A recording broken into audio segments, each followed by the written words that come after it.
This is Beyond the Booth Live. Gary, Keith, Ron, and myself, Steve Gelbs, here with you like we are every week, 4 p.m. on Facebook. We will be taking your questions. I promise you we will be taking your questions. So get them in early and often. We are, boys, a day late on this. I wish we could have done this yesterday so that we could wish our leader, Gary Cohen, a very happy birthday on his birthday. But still, a day late. Happy birthday, Gary.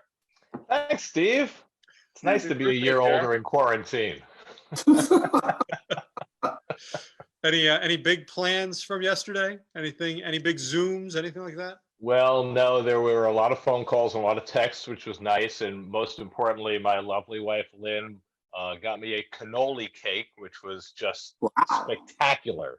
Wow. And I ate a healthy portion of it. Yeah. What is a cannoli cake? It's, it's made out of the same things that cannolis are made out of, but it's a cake. It was rather awesome. Gary, did you leave the gun? I'm sorry? Did you leave the gun? Very nice. Tape the cannoli. So, Gary, before we get too far into this, you've got an announcement. I'm going to let you take the floor here because I know everybody was clamoring for more Gary, Keith, and Ron calling MLB The Show, and you've got that coming up and then some. Well, we did the one game with the Astros. That's been almost 4 weeks ago now, so we figured it was about time to do another one. So Tuesday night, this coming Tuesday night, the Mets would have been scheduled to play the Reds at 7 o'clock, so we're going to do play-by-play for that game, and for a portion of the game, we're going to have a special guest with us, fresh off his triumphant performance in the Players League, and he might have Willow alongside him. Jeff McNeil will be joining us during that broadcast Tuesday night. And in case that's not enough to get you to tune in, yours truly will be on YouTube in the comments section answering your questions during that game on Tuesday night. So I don't know if I should have said that, if that's going to scare people away from watching. Hopefully not, but it's going to be a big night on Tuesday night. Guys, since I'm making this apparently all about myself, I did the Cookie Club yesterday with David Wright, which if you haven't watched it, please do. It was so much fun. He was so great, as he always is.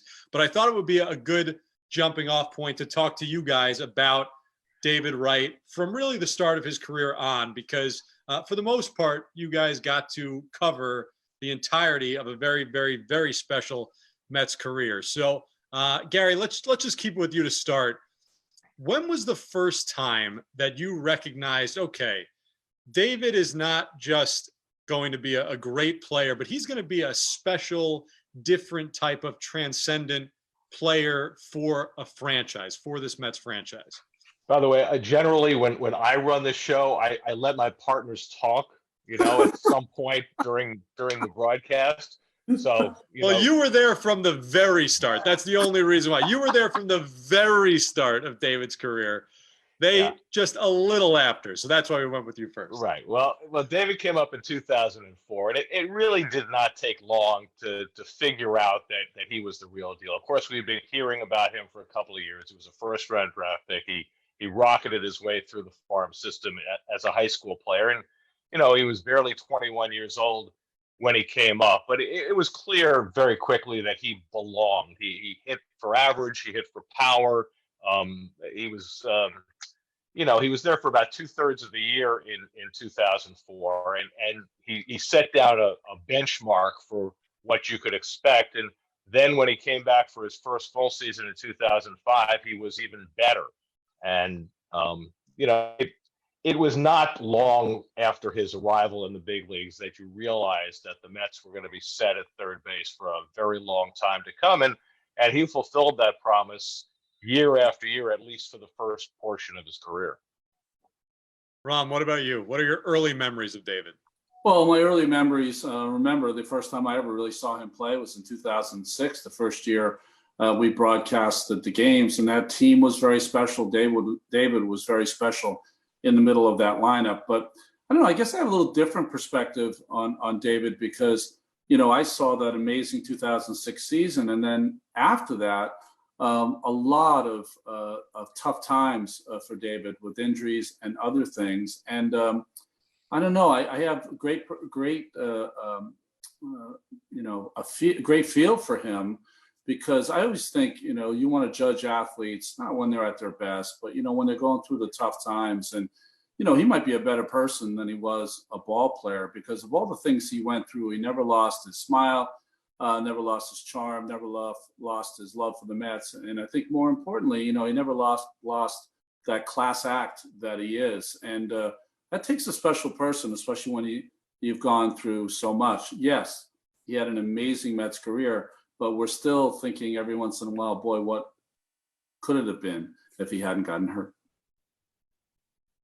Keith? Well, I had heard from Howard Johnson when David was in the minor leagues. Hojo had managed him, I believe, down in the lower classifications, and was coming up, and he was in the farm system. And he just told me that watch this kid. So I looked at him. I had my eye on him in spring training, and it just, like Gary said, I mean, it was instant success. Usually some players struggle. Okay, you have a good first season. It was 2/3 of a season that he had. Okay, you got to show me the next year. Now the next year you come into me, the sophomore year is always a kind of a dicey year. And he had a better season, as Gary mentioned. So it was pretty apparent that he was exceptional. And what impressed you more was how he comported himself around the clubhouse. I remember when he was not the leader of the team. It was a veteran team, and he was kind of like the plebe, and he served his duty. He did KP and all that. And he just kind of, as he became a veteran, he just morphed into what he became. I'll always remember just from the get-go, and I was always worried about him, just all the activities, outside activities he did for New York, for the Mets. And I was always worried that he was going to leave it, affect his play. And it never did. And even as he became the player that he became, like Ronnie said, he never turned his back on doing something for the city of New York, charitably. I mean, he's just an extraordinary man.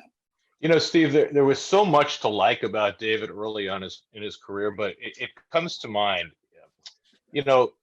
2007, 2008 were such low points in terms of the way the seasons ended.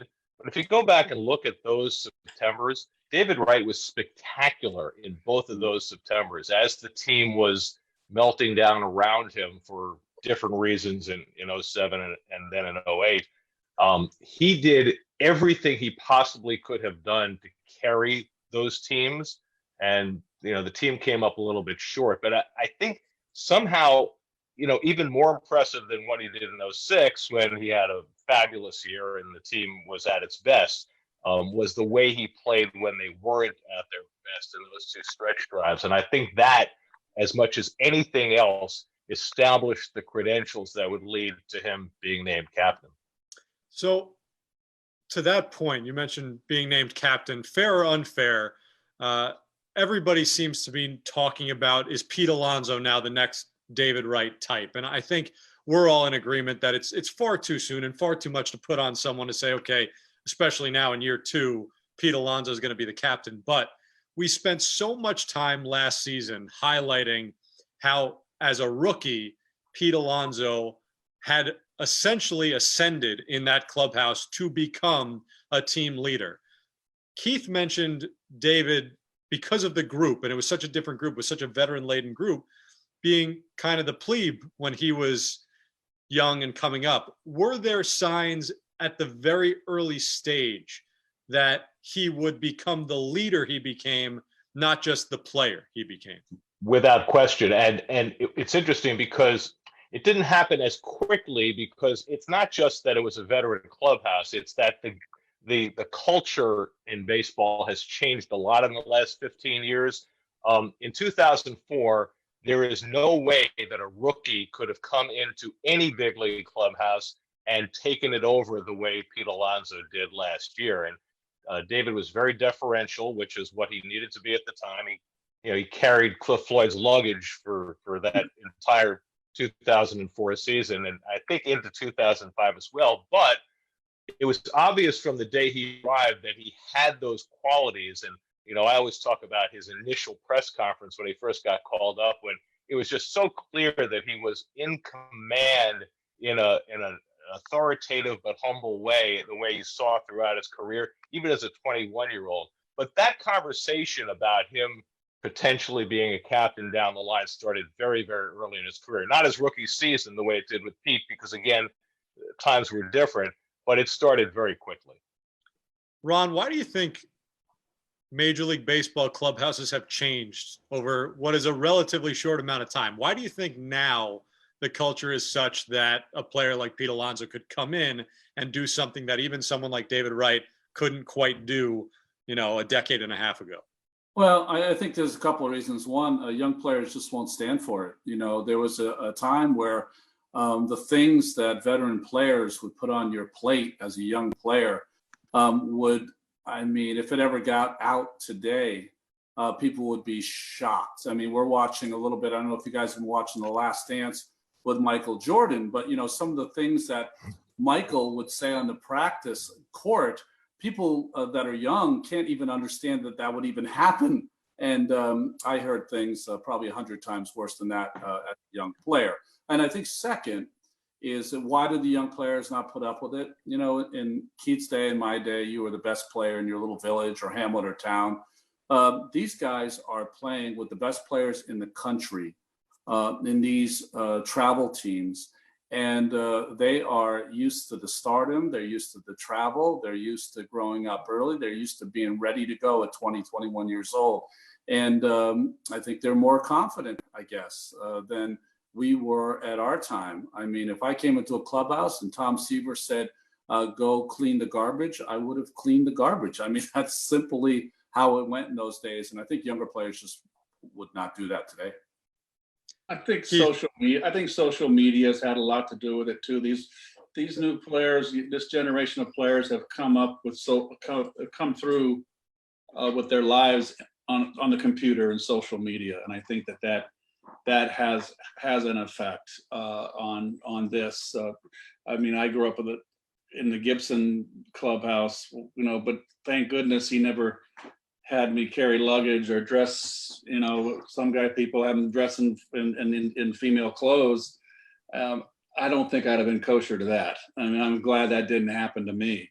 But it's interesting how things have evolved. And Pete, I think he enjoys the spotlight.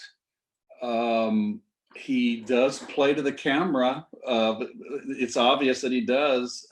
He likes to be in the camera. I think that's part of what this generation of players, they've grown up with it, and it's got a lot more entertainment value. It's all about who your performance on the field, but they got a little bit of the flair for the dramatics as far as I'm concerned. Keith, looking back as a guy who was the captain of the Mets, what personal traits do you think you either had or developed that made you a captain and a successful captain, someone deserving of the title? Well, number one, when Davey and Ronnie will remember, called the meeting in the clubhouse, and he said something about, I forget, we weren't playing well, or it was some other topic, and then he just kind of threw it away and said, by the way, Keith, I'm naming you the captain. I was completely floored. Did not expect it. I think number one, like we were talking about, which is so interesting about Pete's situation, is that I was the veteran player. I had the gravitas. I had the numbers to back it up. I came to the park on time. I'd had a good work ethic. No, I didn't pout when I was in a slump. That's the most important thing. People look up to you when you're someone that's a veteran, and players come up and they look to you, they're watching you. And a slump for me was like a 7 for 52. And that's not doing too great. And you figure that's around almost 2 weeks of games because I walked. So that's 2 weeks where you're not happy coming to the ballpark. I fretted, I worried, but I could never show it. If I made an if I made an out or an 0 for 4, hi Haji, I know I had to come in. I couldn't throw my helmet, and I did, I did spew out things and blurt out things. But that's all part of the competitive spirit. But there is a little, you're asked to come on, Haji, give me a break. You're asked to just be a little bit more. A little more is asked of you, how you comport yourself in the middle of a game in the clubhouse, before a game on the field when you put the uniform on. So we'll see what Pete does. I mean, he's just so active with the things that he's doing like what David Wright did with New York. I mean, it's just incredible how he's like an elephant just rushed on the scene, and it's refreshing. Maybe they were able to split their focus a little better than you as the captain. I mean, between Haji and this, it seems like a lot. Hey, Gary, as someone who has seen the entire history of this team, where position player wise do you think David Wright ranks? Well, that's a really interesting question because it's so layered, right? I mean, there have been so few players like David who have spent so long at a high level in a uniform. I mean, I was looking at this today. There are only 6 players in Mets history who have played as many as 1,200 games for the team. That is not a lot. Most of the better players the Mets have had shorter tenures. Think about Darryl Strawberry was there for 7.5 years. Carlos Beltran was there for less than 7 years. Keith was there for 6 years. Mike Piazza was there for 7 years. The guys who put up the biggest numbers didn't stay Mets for a decade and a half the way David did. Now, on the other side of that coin, David, from the time he came up in 2004 through 2008, was on a Hall of Fame track. But things started happening, right? 2009, Citi Field, and his numbers went way down. 2010, he did much better. Then he got hit in the head, and that set him back. And then 2011, the other injuries began. So, he had that great 5-year stretch at the beginning, but he really was never quite the same player after that. So, do you compare him at his best to the way those other players played during their briefer tenure? Do you give him credit for all the years that he was there when he was at a sub-Hall of Fame level? It's a really interesting question, but there's no question in the fact that he is up amongst the Mount Rushmore as far as the position players who have ever played for the Mets because of the high level of play, because of the length of his tenure, and because of all the intangible qualities, including the captaincy that go with it. It is a fascinating question when you break it down that way. It's interesting to think about really what, I guess, objectively someone would weigh more, right? I should say subjectively. It's totally a subjective thing, person to person. Ron, when you think about all those things that Gary just put out there, what weighs more heavily in your mind? Where does he rank for you based on what you feel is the most important metric? Well, listening to Gary, I think with David, there's no one metric you can use. I think you have to use them all together. And when you put them all together, it makes him one of the best people to ever wear a Mets uniform. Simple as that. If you look at all the people that were everyday players that wore a Mets uniform, he's in the top 5 easily, probably in the top 3. And because of the combination of all those.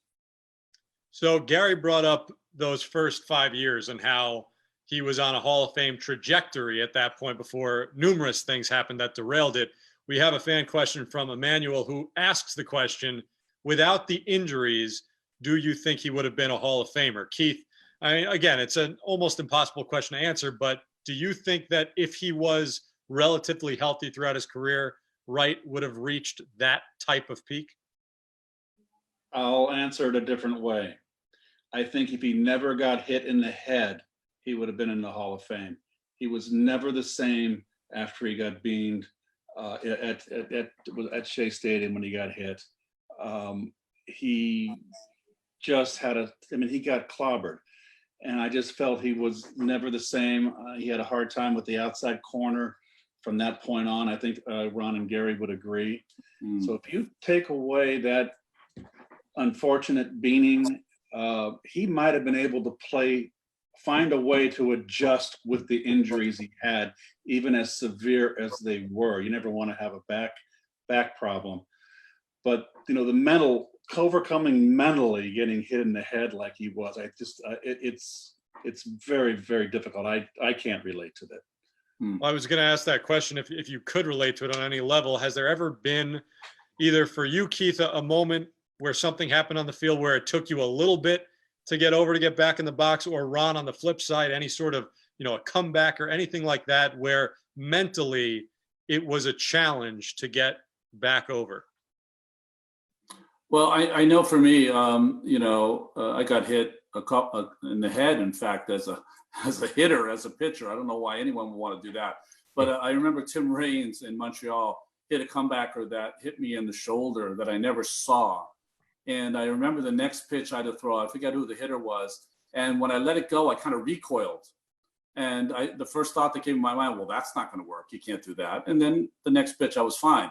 But there's a real fine line between, I can't do that, and getting over the hump, and then staying on the one side of it where you start to recoil for an extended period of time. So, in a small glimpse, I can honestly see, that fear that can sometimes happen. And I think Keith made a good point.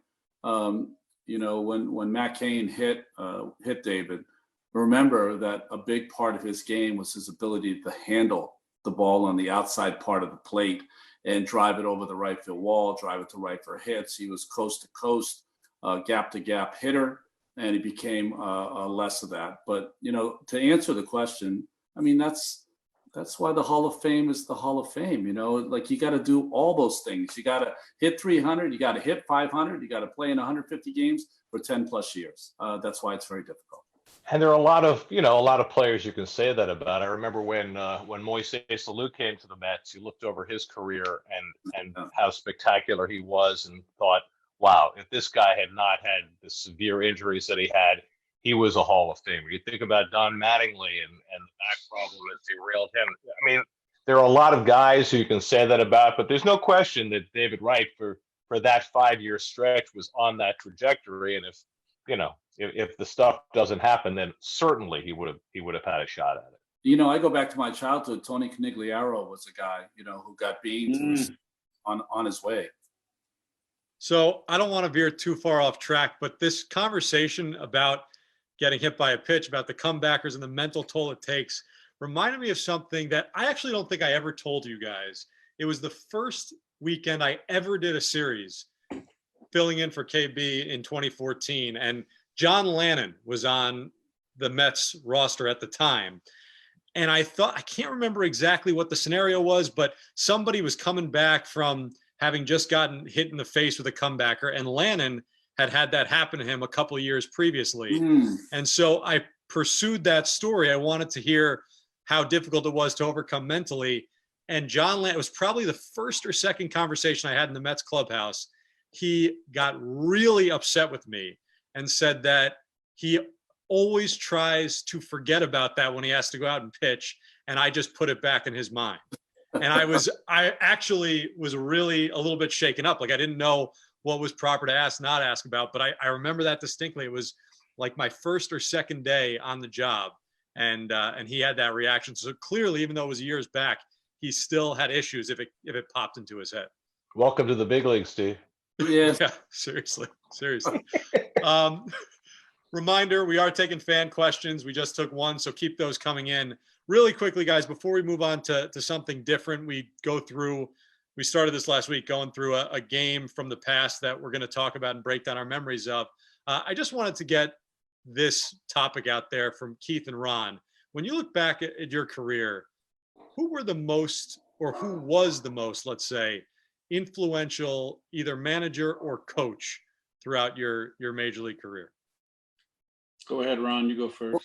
Well, I think for me, you know, the late, great Mel Stottlemyre, because it was a collective way that he did it. You know, we had so many young pitchers that, you know, I've always had a great love for Mel because he had two young boys who were aspiring big league pitchers. Todd became an excellent pitcher. Mel Jr.'s career was cut short due to injury. And while they were aspiring and working their way up through the amateur chain and then, you know, professional level, he was coaching us. He was our big league pitching coach. And, you know, I always thought that was strange. I'm sure he would have preferred to be with his sons and helping them on their way. But, you know, work is work. And he was with us and being that father figure for all of us. And it wasn't as much, you know, when I was with Dave Duncan and with Oakland, he was much more precise. He did a lot of charts. He would mold a game plan. And Mel wasn't like that. Mel was more your friend, a father figure. So when you're having your roughest moments, he knew exactly what to say to get you out of your doldrums. So I'll always owe an incredible debt of gratitude to Mel for taking us, this pitching staff, under his wing, but at the same time, while his sons were aspiring to be pitchers also. Well, I would have to say in my formative years, it would have to be my father. He taught me how to play. He's the one that molded me. And then on a minor league level, probably Ken Boyer, who managed me in AAA. And then on a major league level, of course, I always talk about Lou Brock, and I can't never, and he was that influential and helpful for me, because obviously I'm very grateful for that. But also Ken Boyer as well. And he came and managed when Vern Rapp got fired in the middle of 78. He took over the team. He was a manager in 79, and he knew he had managed me much like Davey had managed the guys down in AAA. He knew what he had. Boyer knew what he had. And I don't think if they had hired a guy outside the organization that didn't know me, it could have been a whole different ballgame. You never know. I was so fragile then. So those are the guys for me. So guys, I think, and we've talked about this a little bit, the nostalgia that has taken place during all this quarantine is pretty amazing. You see it constantly, all these old games, and people are clamoring for that. So we've got a pretty cool thing happening on SNY next week, that all 5 games of the 1969 World Series we are going to have for you 7:30 Monday through Friday, games 1 through 5. So that is going to be something that is really, really cool. I've never seen any of those games. Wait a second. We're allowed to show game 1? Did they know that the Mets lost game 1 and we're allowed to show it? We are allowed to show it. We are allowed to show it. Now, I mean, they're going to show Buford's home run against Seaver and Swoboda mistiming his leap and all that. We're going to have that on the air. I mean, Gary, you might be making sure that doesn't happen by keeping talking about it. Right now, that's the plan. That's such an important milestone for us to conquer. I don't think we've told the Mets fans yet that there might be. Yeah. And there you go. Don't cut out the fans. Which fascinated me the most in 1969 was watching those fans over the right field fence get off the 7 train. A big old line of people, just a mob coming down. I was just amazed when I saw that. Gary, what's your best memory of watching that series? Oh gosh, I mean the whole thing. I mean, game 3 was so extraordinary. Agey's 2 catches, and then game 4 and Seaver pitching brilliantly, and Swoboda saving his bacon in the 9th, and then the J.C. Martin bunt in the 10th, and then they fall behind in game 5, and the shoe polish play, and Al Weiss and Don Clendenin hitting home runs. I mean, the whole thing was it was so surreal for somebody who had been a Met fan to even conceive of the Mets in the World Series, and then for them to lose the first game and then win 4 in a row. I mean, it boggled the mind, and there was so much magic to it. that as an 11-year-old, the entire thing was so spectacular. When was the last time you watched one of those games? You know, I remember I saw Game 5 a few years ago because I wanted to go back and see the whole sequence of events with Cleon Jones and the shoe polish play and what followed from that. So I watched that a few years ago, but I haven't watched the entire series through in ages. So that's going to be a special treat. Next week, 7:30, games 1 through 5, Monday through Friday. Tonight, though, at 7:30 on SNY, a much more recent Mets classic, but from September 2016, the 2-home run Curtis Granderson game, hit a home run to tie the game in the 11th inning, and then another one to win the game in the 12th, if I'm remembering it correctly. All part of a big, really pretty incredible push to the playoffs in that month of September in 2016. So guys, let's start just with that game in particular.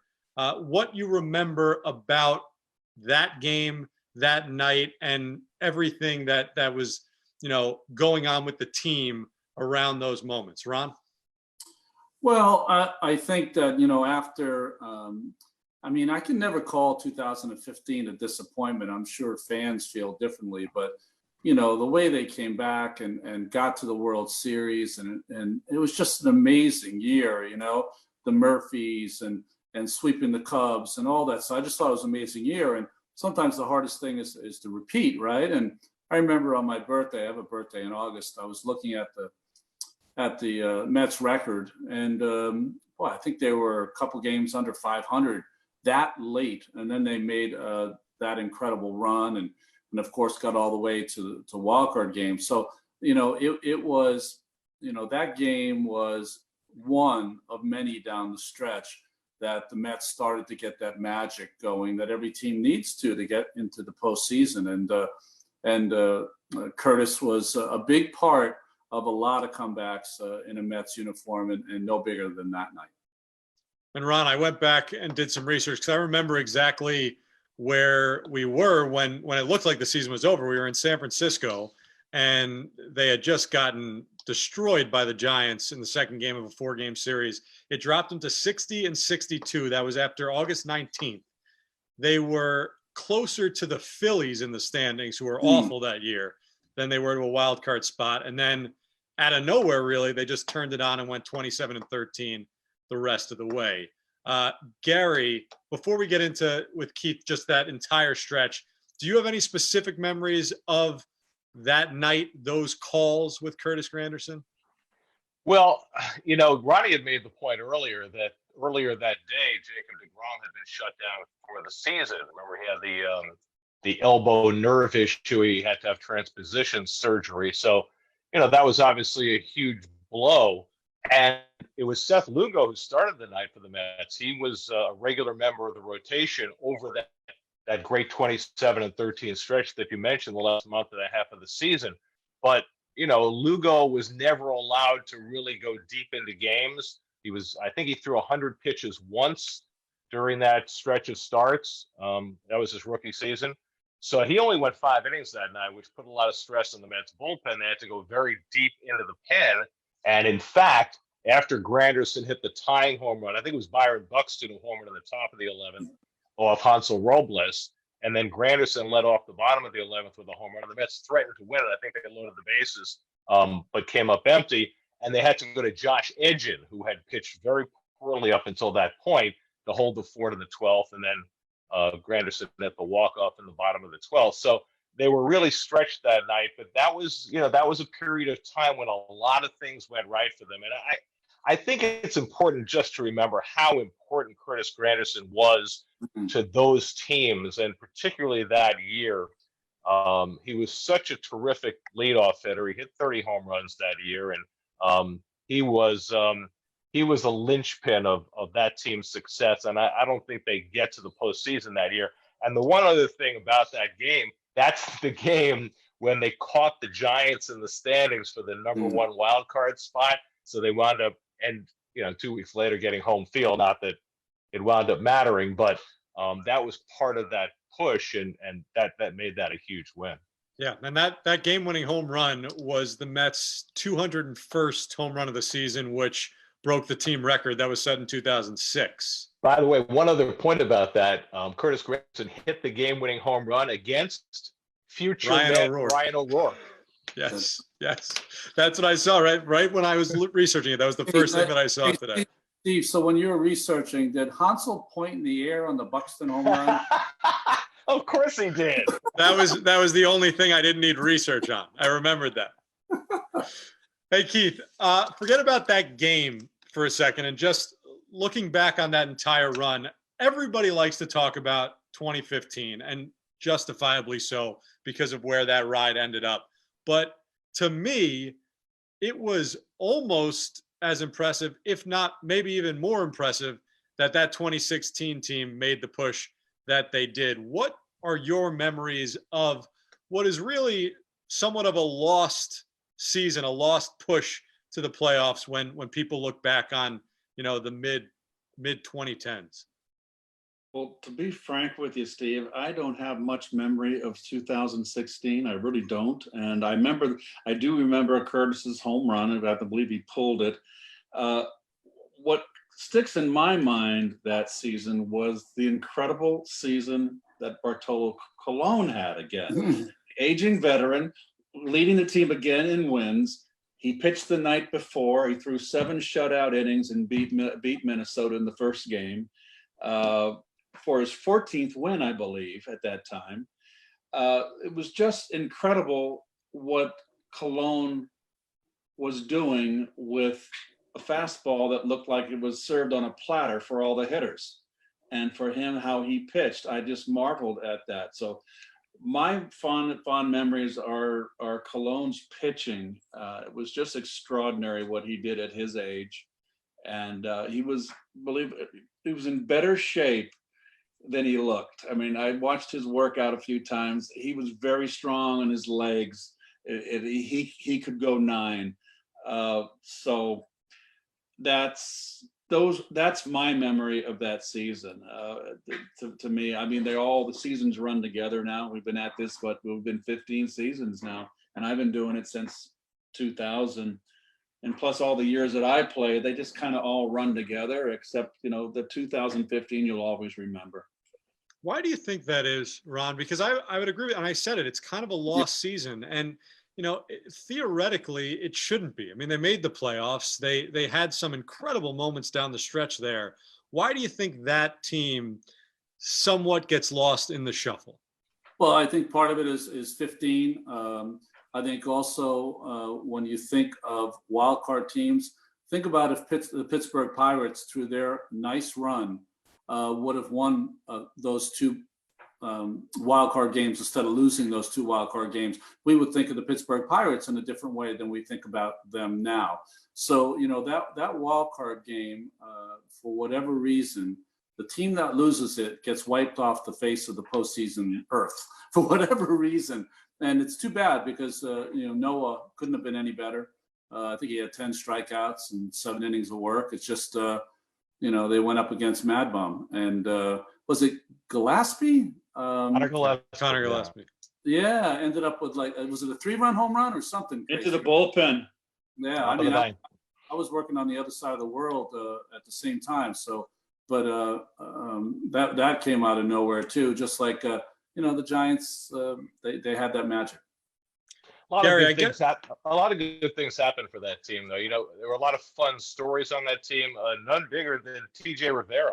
I mean, a kid from the Bronx who had never gotten a chance. He was in some ways kind of like a Jeff McNeil character because he'd been left behind and all of a sudden came up and made a huge impact, and then he wound up getting hurt the next year, and it didn't really work out for him. But so there was that, and the thing that I remember most about the stretch drive in 16 was the Asdrubal Cabrera home run against the Phillies. That was another game where they fell behind in extra innings, and Cabrera hit the walk-off home run against Edelbry Ramos, which led to headhunting the next season.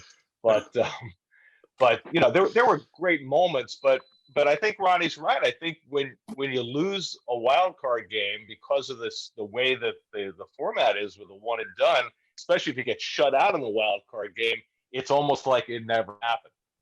Yeah, I guess I totally understand that, but the one thing that somewhat surprises me is that that team's not looked at more fondly just based on all the challenges they had. You know, it's one thing if the team from 2015 returned and didn't really live up to expectations, got to a wild card, came and lost it. But you mentioned it, Gary, TJ Rivera. They lost that season, DeGrom, Matz, Harvey, and still made the playoffs with guys. Now we know what Seth Lugo is, but Seth Lugo was nobody had him on their radar. Robert Gesellman came in and was great for this team. I believe in that wild card game. Didn't Eric Campbell start that game at first base?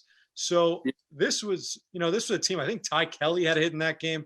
This was a team that really was the little engine that could down the stretch that turned it on. And that to me is why I guess it's somewhat surprising that people don't have more of an affinity for that run. Steve, think about it. There's only been 2 teams in Mets history that have gone to the postseason 2 years in a row. Only 2 teams. Also, give credit to the manager who's dealt with the cards. And Terry Collins did a terrific job managing. He always was a terrific manager. But a team with adversity like that, the manager has to step up and take charge. And Terry just did a terrific job. I got a quick note that Campbell pinch hit. James Loney started at first base. Remember that name.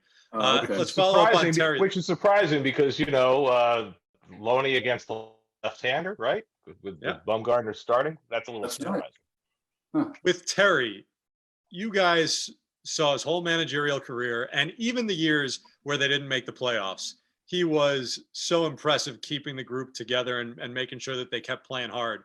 Was 2016, Gary, the most impressive run for him, or was it a different year in your mind? Well, it's hard to judge because we talked about this on an earlier show. He had years where he had no horses. Some of the early years in his tenure, and always got the most out of whatever he was given. And then finally at the trading deadline in 15, they got him the depth that he needed, and he was brilliant at using it. And then 16 presented a different kind of challenge, as you mentioned, with the number of people and pieces that they lost and being able to patch it together with the James Loneys and the TJ Riveras and the Ty Kellys. And that's a great tribute to Terry as well. The fact that he was able to keep the team in contention long enough and make that terrific stretch drive. So, Terry's always been one of my favorites. He always will be. And I think that he always got the best out of whatever he was given. And, the fact that team got to the postseason, I think is just another feather in his cap. Once again, we are live with you on Facebook. We are taking fan questions from here until the end, so keep them coming in. We talk about Terry Collins. David wants to know, Ron, what about Sandy Alderson? Does he get as much credit as he deserves? No, certainly not. And I think that, Sandy was such a fine gentleman that he never craved it. You know what I mean? He wanted anything but to be having to talk about his legacy or any of that. It just isn't built like that. He's a Marine. He wanted to let the players play. He wanted to do his job. I know that he lived and died by every game, whether they won or lost. But when I think of how Sandy came to the Mets and how he was there to restructure the Mets in many ways, not only on the field but off, to me, his legacy is very secure in what he did as the Mets general manager. I'm one of the few people that played for Sandy when he was the general manager of the Oakland A's, and he's as fine a gentleman and a person to be around as you'll ever see. He made it a little difficult for us in the booth, though, because the half inning he would come in, we'd ask him one question, he would go on for 2 outs, and we'd only get 2 in. But other than that, he was perfect. I do think that there is no more perfect picture to sum somebody up than that picture that was taken, I believe, by Jared Diamond of the Wall Street Journal after the Mets clinched the World Series berth at Wrigley. He's sitting alone in the stands watching everybody celebrate on the field. That sums up Sandy in a nutshell. Keith, Matthew wants to know, from your playing days, what was the hardest pitch for you to lay off? Right-hander, hard cutter in. So that would be Montreal staff, Charlie Lee, Gullickson. They all did. David Palmer before he hurt his arm. Ironically, their ace was Steve Rogers. He relied on his curveball. He had a great curve, one of the greatest curves. But that pitch was tough to lay off for those that commanded it, because they could start it out. And I remember Charlie Lee threw, I think on today's gun, Charlie Lee would be 97. He threw hard. But they started that far off the inside corner, and then it breaks this far outside the strikes, outside the inside corner, and late and tight. So when it's coming in, you have to identify the pitch. It doesn't have the real tight circle like a slider, but you can tell the difference. But it's coming in like a fastball, and you haven't got much time to think. And the guys that had that pitch, I had to wait that split second longer to find out, okay, where did it start? If it started in almost the middle of the strike zone, a little bit in, a little bit, that was going to be a strike. If it started, 3 inches off the black, it would be a ball. And this is all going through your head. So I would never on those guys try to swing for a home run. I would be short and compact, because that was a big weapon for them. And they threw it all the time to me. It drove me. It was tough pitch. So there's my answer. I like it. That's a good answer. Gary, this is from Gary, actually, for Gary. Should the Mets bring back Old Timers Day? Of course they should. Old Timers Day for me as a kid was a great lesson. You got to see all of these older players, not just Mets players, but they would also bring back players from other teams, and you didn't necessarily know who they were as a kid, but it pushed you to learn about the history of the game, and I thought that was a great thing. The Old Timers game was just kind of a fun couple of innings, but it was more about the introductions and learning who was who, and giving you a better appreciation of the players who had come before. I think what the Mets have veered toward in recent years, and they're not wrong about this, is more of a celebration of their own history, and in terms of the Mets Hall of Fame and number retirements. And I know that a lot of that was scheduled for this year, including Ronnie going into the Mets Hall of Fame this season. And hopefully we'll be able to do that. If not this year, then next. But Old Timers Day was fun. There's no question. It's something I got a kick out of even as a kid, and certainly as I got older and had a better sense of the folks who were being introduced. It was even better and better. Would that be something, Ron and Keith, you guys would want them to bring back, that you'd want to be a part of? Sure. I think as a player, when I was playing, Cardinals Old Timers Day, I got to meet Enos Slaughter, Marty Marion, all the guys from Terry Moore, and all those great players, Johnny Mize. That was big for me. Those were guys I knew the history of the game, and to meet them and to talk with them, and that was a great experience for me. So yeah, bring it back. In recent history, just looked at the celebration of the '69 team. I know all three of us got a little emotional at different parts of the program. The guys watching the video of their great year. I remember Buddy Harrelson getting out of the golf cart and running up the stairs.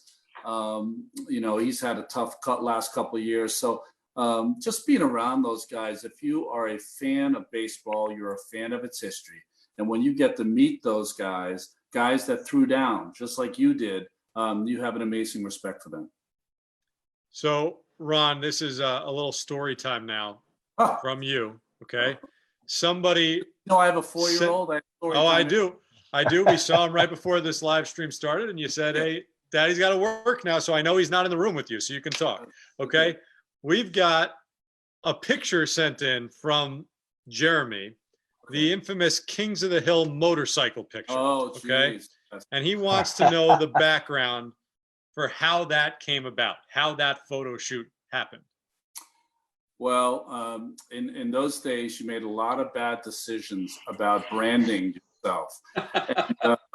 And, you know, I don't know if Keith feels this way, but occasionally things would come your way, whether it was a small time commercial or it was a chance to do a poster or something that you would get a few dollars in your pocket. And most of those are penny wise, dollar foolish.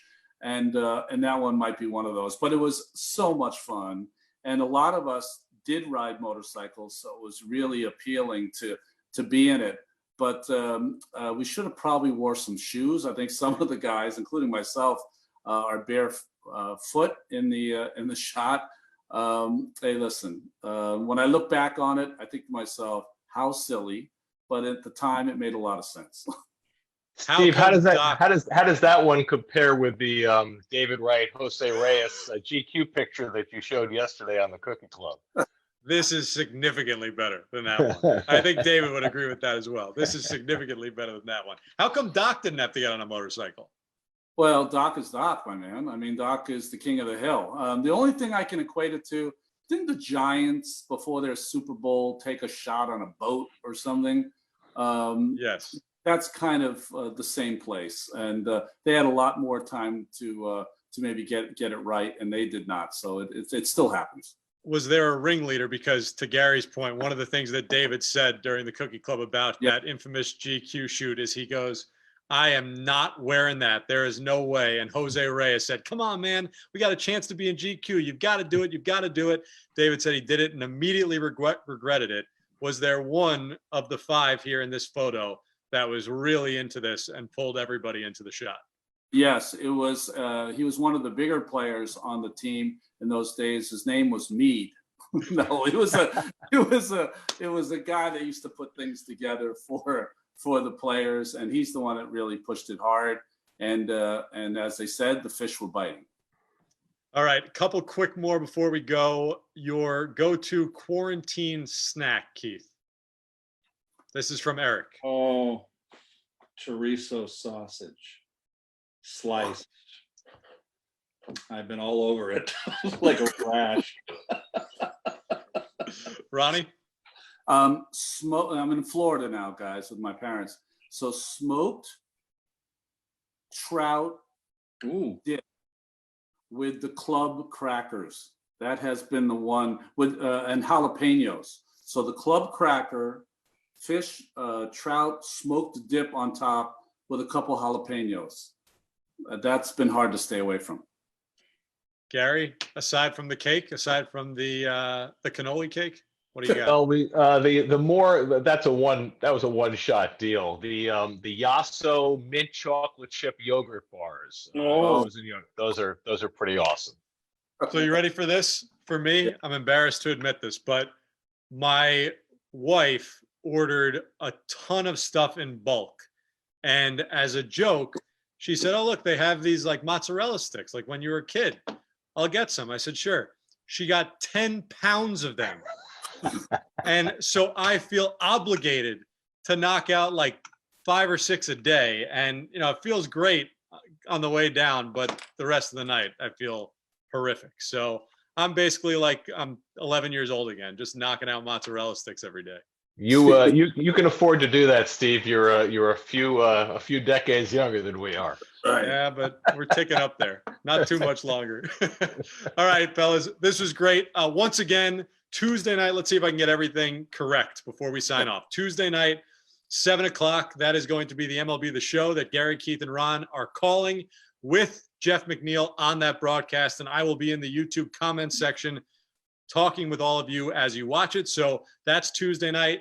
Tonight, that Curtis Granderson game from 2016, September 2016, the 2 home run game. And next week, this is what I'm really, really excited about. Games 1 through 5, 7:30, Monday through Friday of the 1969 World Series Championship. Those games in full. Fellas, we did it. Another successful week. great seeing you guys as always, and we'll see you next time, same place. Okay. Stay Yeah. safe.